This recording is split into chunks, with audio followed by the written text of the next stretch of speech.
नमस्कार, स्वागत आहे आपलं सर्वांचं आपल्या चॅनलच्या एका नवीन व्हिडिओमध्ये. आज आहे ना मी हे बनवणार आहे ब्रेडचं कस्टर्ड. त्यासाठी हे ब्रेड मी कट करून घेतलेत, असे हे पिस्त्याचे काप करून घेतलेत. ही 2 चमचे कस्टर्ड पावडर घेतली आहे आणि तूप घेतलंय. तर आता मी इथे ना दूध पण पाहिजे आपल्याला हे मिक्स करण्यासाठी. आणि इकडे मी दूध गरम करायला ठेवलंय, कारण आपल्याला त्याच्यामध्ये कस्टर्ड टाकायचे. इथं आपलं तूप गरम झालंय, तर त्याच्यामध्ये आपल्याला हे ब्रेड तळून घ्यायचे. तूप आपलं छान गरम झालं तर आपण आता एक पीस करून त्याच्यामध्ये असं टाकून फ्राय करून घ्यायचे.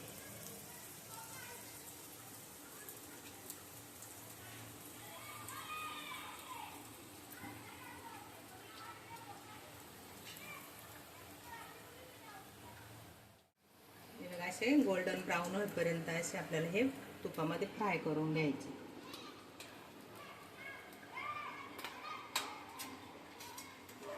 मस्त कुरकुरीत झालेत ब्रेड. मी नाही फ्राय करून घेतली, मस्त असे कुरकुरीत झालेत. आणि इथे ना हे कस्टर्ड घेतलेली ना 2 चमचे, त्याच्यामध्ये थोडंसं दूध घालून मी आता हे मिक्स करून घेतलंय.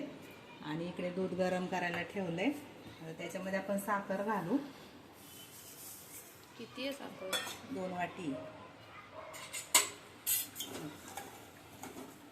किती दुधाला किती साखर टाकायची? मी अंदाजेच दूध घेतलंय ना, अंदाजेच साखर टाकली आपल्या आवडीप्रमाणे. ज्याला गोड पाहिजे ते गोड पण बनवू शकतं जास्त.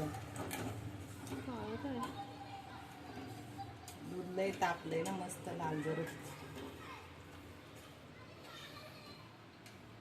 आता हे साखर याच्यात वितळली दुधामध्ये की मग आपल्याला हे कस्टर्ड घालायचं त्याच्यामध्ये. आणि कसं जाडसरपणा येतो ना, खायला पण एकदम टेस्टी लागतं. झालं तर आपलं दूध मस्त गरम पण झालं, साखर पण मस्त वितळली. मी अंदाजासह 1 पाव लिटरचा ग्लास भरून एवढं दूध घेतलं होतं आणि 1 वाटी म्हणजे हाफ पाव असं साखर घेतली होती. तर ते सगळं मस्त मिक्स झाले. आता हे आपण कस्टर्ड याच्यामध्ये घालू. कलर पण मग तसा मस्त आलाय. कोणतं कस्टर्ड यूज करू? पायनॅपल आहे. कोणतं पण करू शकतो ना आपण काय आपल्याला आपल्या आवडीप्रमाणे कुठल्या फ्लेवरचं घेऊ शकतो. पण आपल्याकडे पायनॅपल फ्लेवरचं होतं ना, मी ते घेतलं. आता याला मस्त असं जाडसरपणा येईल ना, मग आपल्याला ह्या ब्रेडमध्ये हे घालून द्यायचं. दूध पण तयार झालंय. आता हे काय मस्त झाले, जाडसरपणा पण आलाय छान.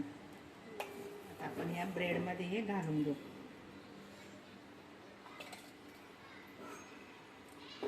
ओतून घ्यायचं.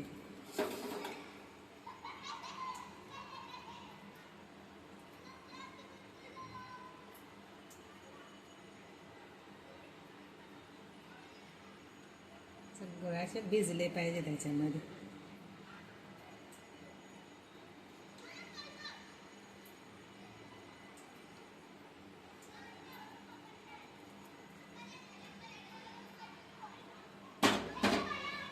आता याच्यावर आपण आहे ना हे पिस्त्याचे काप करून घेतलेत ना, ते घालू.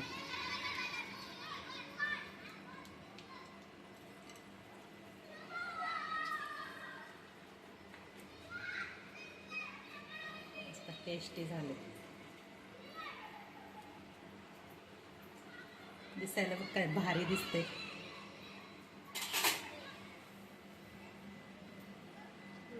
बरोबर ना. आता हे काय करायचं? गरम करायचं. आता हे थोडं भिजलं की मग मी परत तुम्हाला दाखवते. आणि एकदम असं टेस्टी बनते. फ्रीजमध्ये ठेवायचं? थंड झाल्यावर तर आणखीनच चांगलं लागतं खायला. फ्रीजमध्ये ठेवूया. थंड झालं का मग किती वेळासाठी ठेवायचं? थोडं थंड होईपर्यंत ठेवायचं. तर आता कसं ते गरम आहे ना. चालेल. कस्टर्ड आता बनवून तयार झाले. मी फ्रीजमध्ये ठेवलं होतं थोड्या वेळासाठी. तर छान असं थंड पण झाले. आता तुम्हाला मी दाखवते ते तोडून.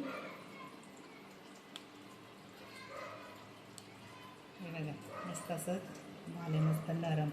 दीदी जरा खाऊन टेस्ट करून सांग ना सगळ्यांना.